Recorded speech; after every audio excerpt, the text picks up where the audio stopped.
If you're an OG Katt Williams fan, then you remember his legendary stand-up special, It's Pimpin Pimpin. The start of the latter era of the 2000s saw Katt bring in the new wave with a new fresh silk press and a stand-up comedy special that is one of, if not his best stand-up to date, if we do say so ourselves.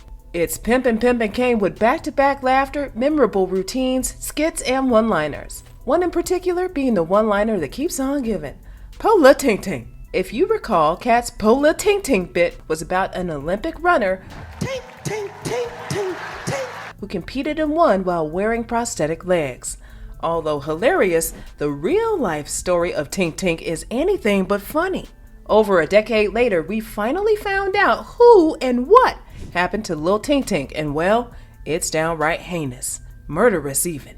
Pola Tink Tink. The unnamed white man with the bent back paper clips for legs, Katt's words, not ours, went triple platinum in the black community with everybody and their mamas reciting the bit bar from bar, word to word. Following his equally hilarious Tigers at the Zoo skit, Katt segued into his Pola Tink Tink bit that went as follows.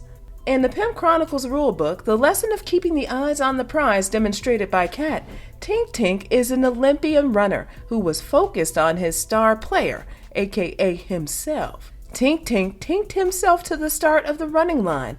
And before y'all start, we aren't Olympian runners over here. And the most I ever ran was the little jog I used to do around the track in high school. So please ignore any improper track terminologies. Lining up with all the other runners, you know, the ones with actual legs, doing all the extra warm-ups before that gunshot go off.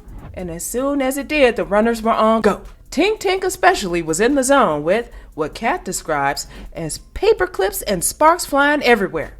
Tink Tink was running his behind off, leaving all the other runners in the dust.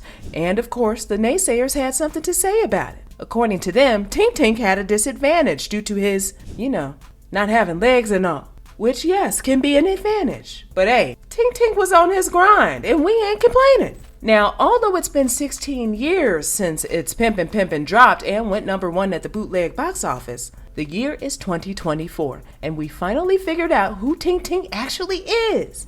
Sounding every bit of prehistoric, Oscar Pistorius, Tink Tink's true identity is a South African runner born with fibular hemimelia in both of his legs. Born to Sheila and Henk Pistorius in Sandton, Johannesburg, we don't know if his African roots by location or his lack of legs aided him in his discovery of running, but whichever the case may be, it worked. At just 11 months old, both of Oscar's legs were amputated right below his knees, making his upbringing more challenging than the average Joe.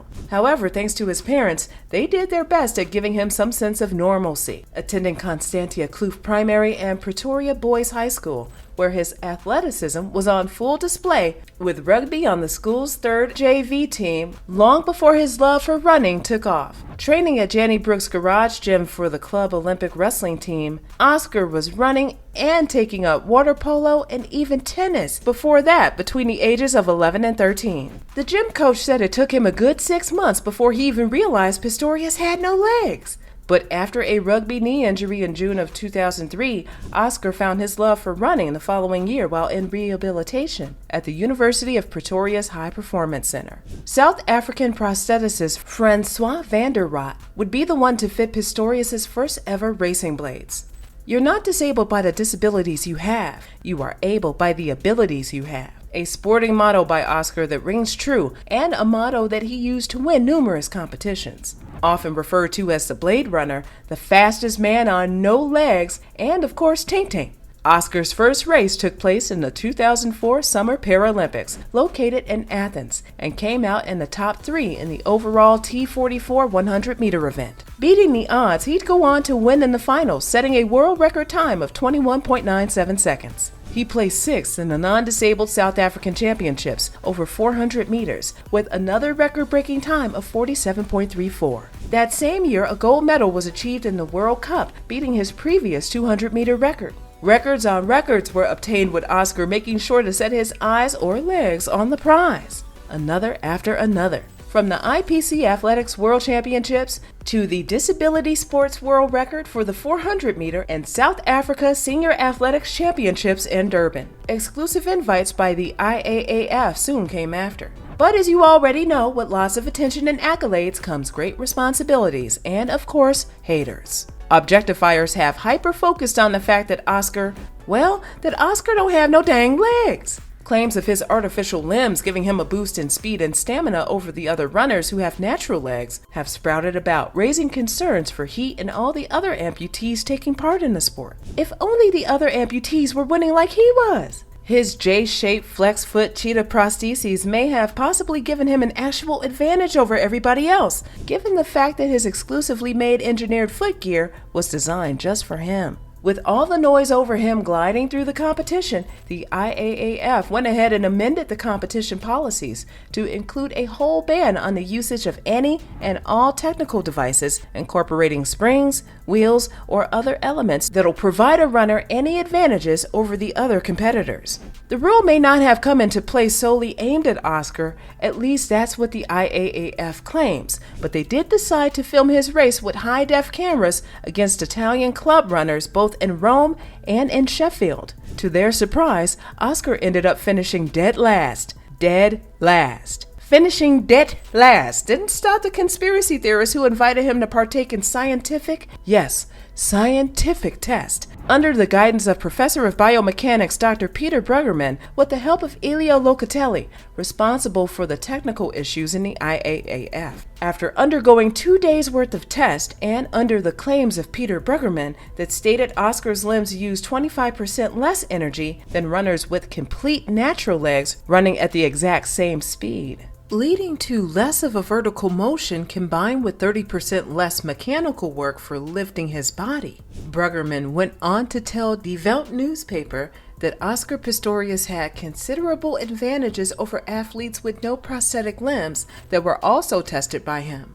Due to the results, the IAAF found Oscar's prosthetics ineligible in competitions, which also meant Oscar wouldn't be able to compete at the 2008 Summer Olympic Games. Oscar was not here for his prosthesis slander, calling the decision premature and highly subjective. Upon making an appeal to the Court of Arbitration for Sport in Switzerland and a 2-day hearing, the court upheld his appeal, and the IAAF decision would be revoked after determining that Bruggerman's tests weren't 100% accurate, considering a few variables weren't accurate. To make a longer story even longer, Oscar ended up competing in the 2008 Olympics after all. Located in Beijing, competed in the 100, 200, 400 meter run, setting a Paralympic record with a time of 11.16 seconds. He'd won gold in the 100 meter with that time, and 4 days later won gold yet again in the 200 meter sprint with a time of 21.67 seconds,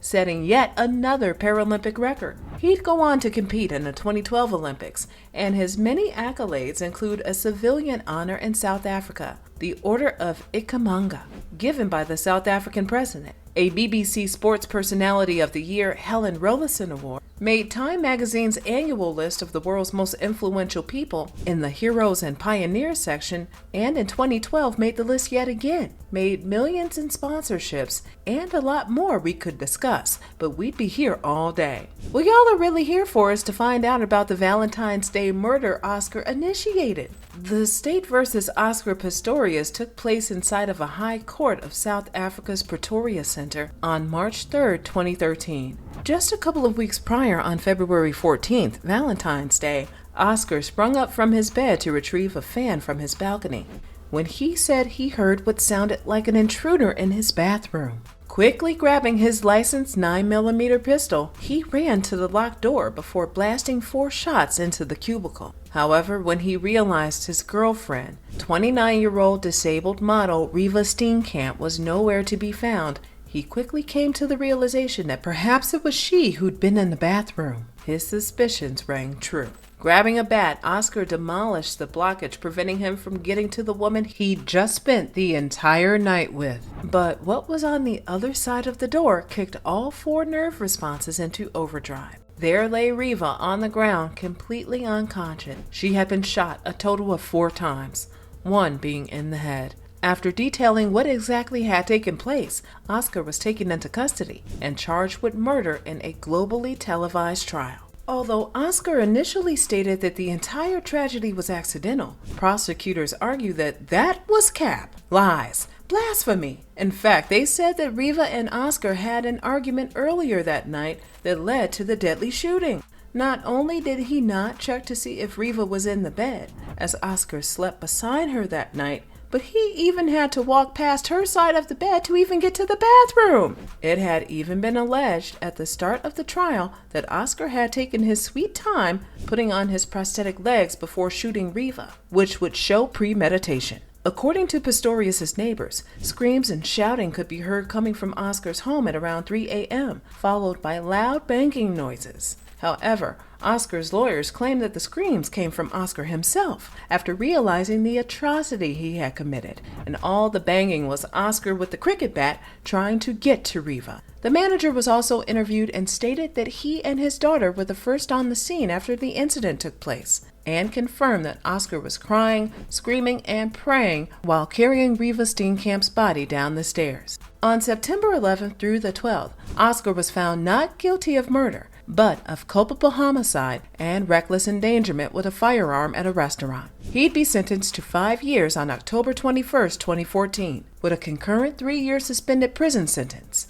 He was released on parole on the 19th of October, 2015, but the state decided to appeal the conviction, overturning it for culpable homicide, finding him guilty of murder instead. In yet another turn of events, that next year on July 6th, Oscar was sentenced to 6 years in prison for murder. After an appeal for an even longer sentence by the state, the Supreme Court imposed a sentence of 15 years. After many appeals, denials, and overturns, Oscar was officially released on parole on the 5th of January 2024, after serving a total of 9 years in prison. Adds a whole nother meaning to Pola Tink Tink, but at least Tink Tink is finally free. Do y'all think Oscar Pistorius meant to kill his girlfriend? Or was it all just a freak accident? Let us know your thoughts and opinions down below in the comments, and stay tuned for more true celebrity stories.